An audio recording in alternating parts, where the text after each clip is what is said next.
What's going on there, guys? This is the Locksmith. It is Saturday, and this is a special UFC 69 in Houston video. This video is pretty much my predictions and my betting strategies for UFC 69. For those of you that know me as the Locksmith, I do this on a regular daily basis, and I bet on sports. I'm a sports handicapper, and I give out my picks here for free. For those of you that are viewing me for the first time through the MMA search, through the UFC search, I have also a video that I do on sports betting. You can check that out if you'd like, if you're into sports betting, or if you're just into MMA and UFC, you can obviously view this video, see what you think. As far as my background goes in the UFC and mixed martial arts, I've been following it since day one, since UFC 1.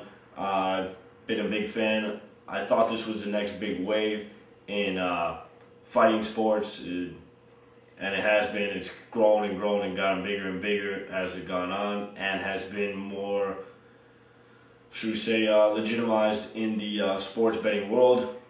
My knowledge in it is great, and I know a lot about the sport. I know a lot about the fighters, and I'm going to give my opinions and my predictions as far as UFC 69 goes. First time on YouTube I do it, but not the first time I do it, period.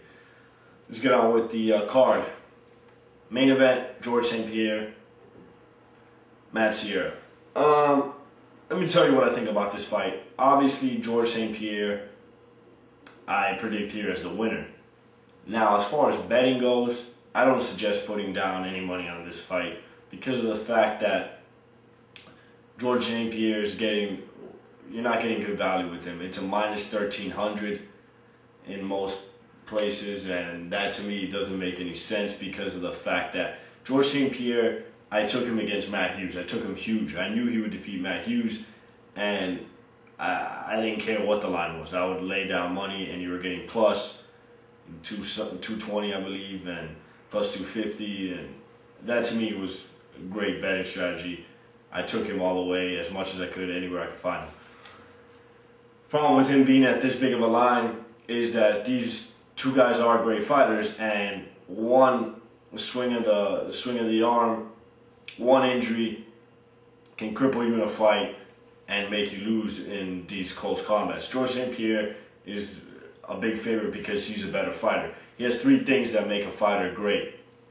And first off, he's a superior athlete. He's in top shape. He's capable of doing any sport and a lot of sports. He's just a great athlete overall. Second thing is his determination and his training regimen. He trains well for each fight. He doesn't slack off. He's on top of his game, top of his shape all the time, and he continues to improve. Third thing is he's a smart fighter. He's very intelligent. He doesn't underestimate his opponents. Knows that he needs to train, he can't overlook anything, and continues to improve. That's what makes him an overall, in my opinion, one of the best fighters, greatest fighters of all time, and he will continue to get better as the time goes on. So I see him here having a clear victory, but the line is way too big for getting any good value out of it. Second match I'm going to go into is the Leonard Garcia-Roger Huerta match. Again, here the line is kind of big here. Roger Huerta is obviously the favorite, but I think seriously, if you want some good value, you take Garcia here. You're getting a plus 485, plus 500 in some cases, and you know he's from Texas, and he's the unknown. He's not as known, and he's still a great fighter. So I would say if you want anything, my prediction is Roger. But if you want some good value for betting wise, I'd take Leonard. On to the Josh Koscheck-Diego Sanchez matchup. This is an interesting matchup. I think Koscheck is the better athlete, but I think Diego Sanchez, I spoke to him personally, you know, and his heart is just too big. His determination and his heart, I think, overrides the fact that he's not a better athlete than Josh. So I see here Diego getting the win because just of his sheer determination in winning. He doesn't care about training. He doesn't care about putting his body on the line and going 100% every time. And that's what I think makes him a great fighter. Yoshin against Mike Schwick, the Quick. I go with Mike Schwick here. In front of the hometown. You know, he's excited to get it done. He's going to put his 100% full effort, and I see that good enough to get it done. It's going to be a close match, though. This guy's not going to lay down, and I see Mike Schwick getting done. In the Alan Bletcher-Kendall Grove matchup, this is an interesting bout as well. Even though Kendall Grove has the ability to win this match, I don't think he does. I think Alan Bletcher beats him because of the fact that Kendall Grove, I don't think, is very intelligent as a fighter. I think he lacks that, and he has a weird way of thinking of things, and I don't think he didn't convince me of his training for this match. I don't think he's trained as well as he should have. I think he's somewhat underestimating Alan, and I think Alan Bletcher is very intelligent, reads into opponents well, trains well, and I think gets it done here in a close matchup.